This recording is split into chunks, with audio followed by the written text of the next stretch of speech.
Bismillah, alhamdulillah, wassalatu wassalamu ala rasulillah. Assalamu alaikum wa rahmatullahi wa barakatuh et bonsoir à tous. Aujourd'hui nous allons voir notre neuvième chapitre par rapport à la formation. Le chapitre d'aujourd'hui va concerner des caractéristiques qui sont contraires l'une de l'autre, les tafkhim et les tarqiq. Donc nous allons les définir, ensuite donner quelques exemples, Inch'Allah.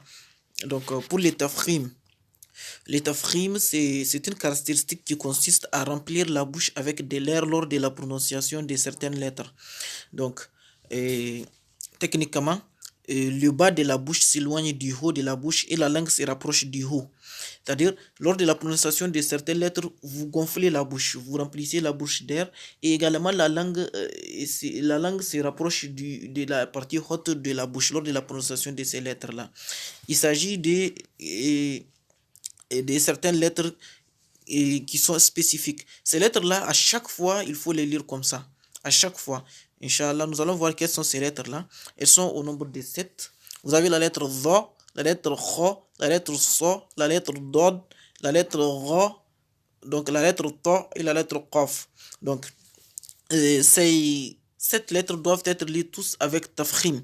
Tafkhim, c'est cette caractéristique que vous entendez qui est commune à ces lettres-là quand je les lis. Écoutez bien. Dha, Kha, So, Do, Ra, Ta, Qa. Donc, le A là que vous entendez, pour les faire sortir lors de la lecture, je dois ouvrir la bouche, gonfler la bouche. Je dois gonfler la bouche, mettre de l'air et rapprocher la langue avec le palais. D'accord? Donc, il y a un mnémotechnique qui permet de mémoriser ces lettres-là. C'est le mot khus, c'est la phrase khus sadaqatin qiz. Donc, il suffit de se souvenir de cette phrase-là pour retenir les différentes lettres qui doivent être lues toujours avec tafkhim. Khus sadaqatin qiz. Nous allons faire une application parce que c'est un chapitre qui nécessite une application pour mieux comprendre. Donc, avec la sourate Al-Fatiha, je vais lire et quand on va arriver sur certaines lettres qui doivent être liées avec tafkhim, je vais m'arrêter et expliquer là-dessus. Donc, أعوذ بالله السميع العليم من الشيطان الرجيم من همزه ونفخه ونفثه بسم الله الرحمن الرحيم الحمد لله رب العالمين الرحمن الرحيم مالك يوم الدين إياك نعبد وإياك نستعين اهدنا الصراط المستقيم صراط regardez bien ici صراط, on a la lettre Ta qui est là, qui fait partie des lettres du tafkhim qu'on vient de citer précédemment, la lettre Ta. Donc ici, l'erreur, ce serait de lire les versets Ihdina sirat al-mustaqim. Donc, si vous lisez la lettre sirat tal, ça devient comme un petit ta, comme l'état de abata. Donc, alors que c'est sirata, ta. صراط المستقيم صراط الذين. Dans les versets suivants aussi le temps revient. صراط الذين أنعمت عليهم غير ici regardez bien, la lettre Ghain fait partie des lettres du tafkhim. Donc l'erreur ici, la faute serait de lire les versets Ghairil.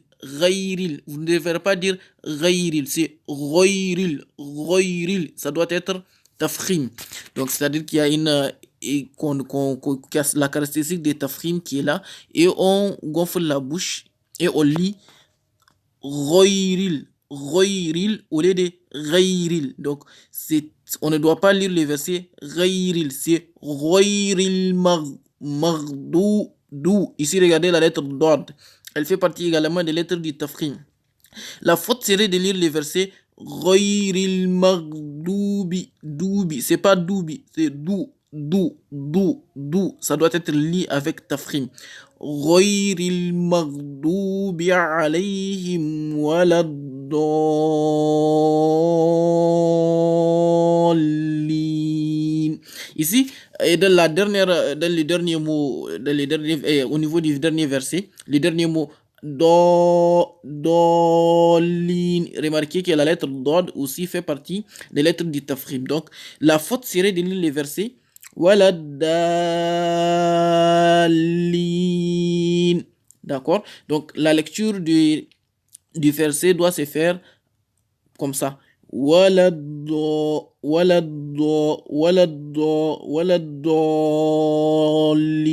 Dolin.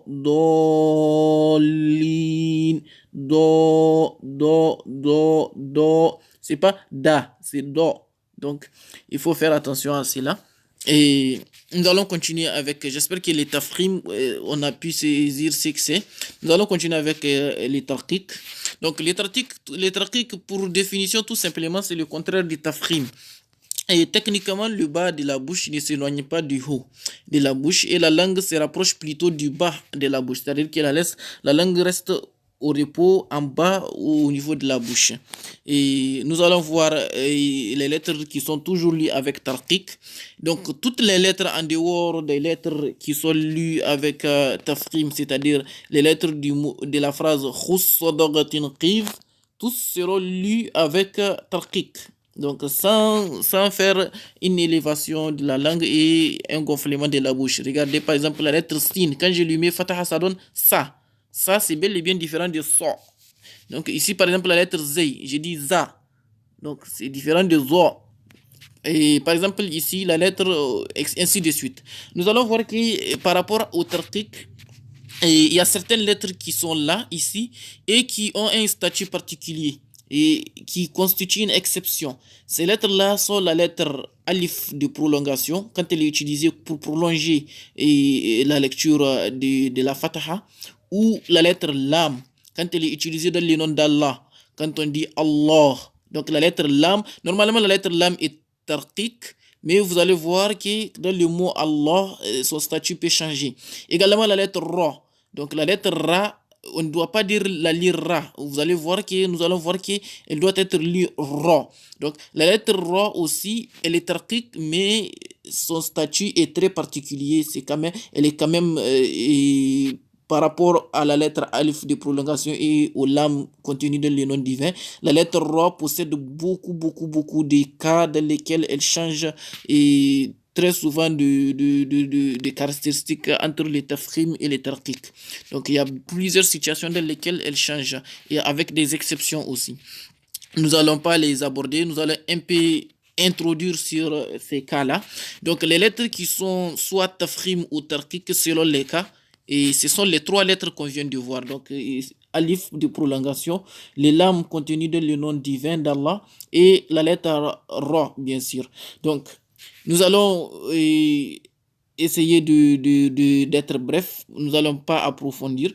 Pour la lettre alif de prolongation, retenez tout simplement qu'elle sera lue avec tafrim lorsqu'elle est précédée d'une lettre tafrim et vice versa.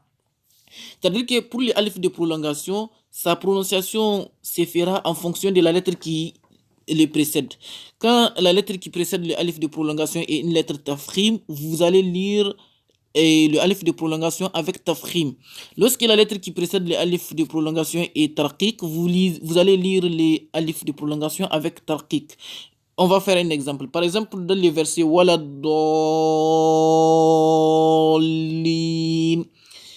l'erreur c'est que vous avez une prolongation, vous avez un alif de prolongation qui suit la lettre do. C'est pour cela qu'on fait do.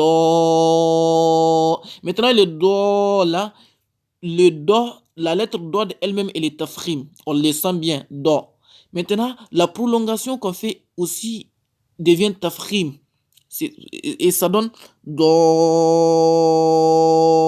L'erreur ce serait de ne pas faire une prolongation avec tafrim. Dire par exemple do. Là, quand je dis do, vous voyez qu'au début il y avait le tafrim, mais la prolongation, je suis passé à une lecture sans tafrim.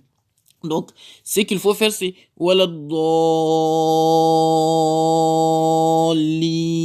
Donc, il faut éviter, il ne faut pas faire l'erreur de débiter, de lire la lettre d'ordre avec tafrim et faire la prolongation du alif sans tafrim, comme je viens de le faire. Et Vice-versa, bien sûr, c'est que quand la lettre qui précède les alif de prolongation est tarqiq, la prolongation ne sera pas tafkhim. Par exemple, quand on dit wama, par exemple, quand c'est une mime, la lettre mime qui précède. Donc, la lettre mime n'est pas une lettre de tafkhim. Donc, la prolongation par un alif de prolongation va donner une prolongation avec tarqiq, sans tafkhim. Ça va donner ma au lieu de ma. Juste parce que la lettre mime n'est pas tafkhim. J'espère que pour ce point-là, c'est compris. Et pour la lettre lam, donc contenu dans le nom divin. Donc la lettre fi ismul jalal. Donc elle sera lue avec tarqiq. D'accord? Elle sera lue avec tarqiq. Et si le nom Allah est précédé d'une lettre portant kasra, tout simplement. Autrement, elle sera lue avec tafkhim. Donc pour la lettre lam, son statut devient particulier. Elle change de statut lorsque le contenu dans le nom d'Allah. En dehors du nom d'Allah, elle est toujours tarqiq, il faut les retenir. Mais elle peut devenir tafkhim lorsque elle est contenue dans le nom Allah. Donc, quand elle est dans le nom Allah, donc les lames du nom Allah, il sera lu avec tarqiq quand le nom Allah est précédé d'une lettre portant kasra. Mais à chaque fois que la lettre qui précède le nom Allah n'est pas une kasra, par exemple une dhamma, elle ne porte pas une kasra, par exemple une dhamma ou une fataha, la lettre lam sera lue avec tafkhim. Un exemple, c'est plus facile à comprendre. Vous prenez le verset de Surat al-Ikhlas. قل هو الله أحد قل هو الله أحد. Ici, هو الله. Ici, l'erreur serait de lire les versets قل هو الله هو الله lahu la. Quand vous dites lahu, le la que je viens de prononcer, il n'est pas tafkhim, c'est un la tarqiq. Donc, normalement, comme vous voyez la lettre qui précède le mot Allah ici, c'est la lettre wa. Et elle porte une fataha. Donc, le mot Allah, la lettre lam du mot Allah sera lue avec tafkhim et ça va donner Allah. Qul huwa Allah. Qul huwa Allahu. Qul huwa Allahu ahad. Donc, alors que quand c'est une kasara qui précède le mot Allah, la lettre lam sera lue avec tarqiq, sans tafkhim. Par exemple, dans la basmala, remarquez, Bismillahi, Bismillahi, Millahi, vous pouvez les vérifier. Millahi, la lettre mim qui précède le mot Allah, dans Bismillahi porte une kasra. Ainsi, dans la lecture, les lames qui est contenu dans le nom d'Allah au niveau de la basmala, il est lu avec tarqiq. Donc c'est pour cela on ne dit pas Bismillahi, on dit plutôt Bismillahi. Et j'espère que c'est compris. Aujourd'hui, le chapitre d'aujourd'hui est assez compliqué. Nous allons continuer avec la dernière lettre. C'est la lettre Ra. Donc, enfin, pour la lettre Ra, ce que je peux les règles sont vraiment plus complexes et multiples. Néanmoins, retenez au moins qu'il faut lire la lettre Ra avec tarqiq uniquement quand elle porte une kasra. D'accord? C'est-à-dire, ici, c'est une seule règle que je vous donne en guise de... Ça peut aider beaucoup par rapport à l'amélioration de la lecture. Donc, à chaque fois que vous auriez la lettre Ra, il faut la lire avec tarqiq quand elle porte une kasra. À chaque fois qu'elle porte une dhamma ou une fataha, il faut la lire avec tafkhim. D'accord? Mais notez qu'il y a d'autres exceptions. Il y a beaucoup d'exceptions, il y a beaucoup d'autres cas avec beaucoup d'autres situations dans lesquelles la règle change. Donc, que nous n'allons pas évoquer aujourd'hui et plutôt dans cette formation. D'accord? Donc, je donne un exemple ici dans les versets de la sourate Falaq ou de la sourate An-Nas, de la dernière sourate. Le premier verset, Allah subhanahu wa ta'ala dit Qul a'udhu bi rabbi. Ici, l'erreur serait de lire les versets Qul a'udhu bi rabbi. C'est pas Rabbi. Quand vous dites Rabbi, c'est une erreur, c'est une faute. Donc, la lettre Ra que vous voyez ici, elle porte une fataha. Et quand ce n'est pas une kasara, il faut toujours lire avec tafkhim. Donc, je lirai normalement Qul a'udhu bi rabbi. Voilà. Et nous allons arrêter aujourd'hui sur ce chapitre-là. Donc, vous avez tous les week-ends pour vraiment essayer de révisualiser les vidéos que nous avions fait au cours de la semaine. Et nous avions vu des règles qui sont quand même assez complexes pour un débutant. Donc, essayez de révisualiser les vidéos tout en prenant des pauses pour vraiment essayer de comprendre et assimiler. Et je vous donne rendez-vous, Inch'Allah, pour les lundis, pour pour le chapitre prochain qui sera sur les maths, plus précisément la prolongation en arabe. Ça sera notre avant-dernier chapitre, Inch'Allah. Sur ce, je vous souhaite bonne soirée ou bonne nuit plutôt. Assalamu alaikum wa rahmatullahi wa barakatuh.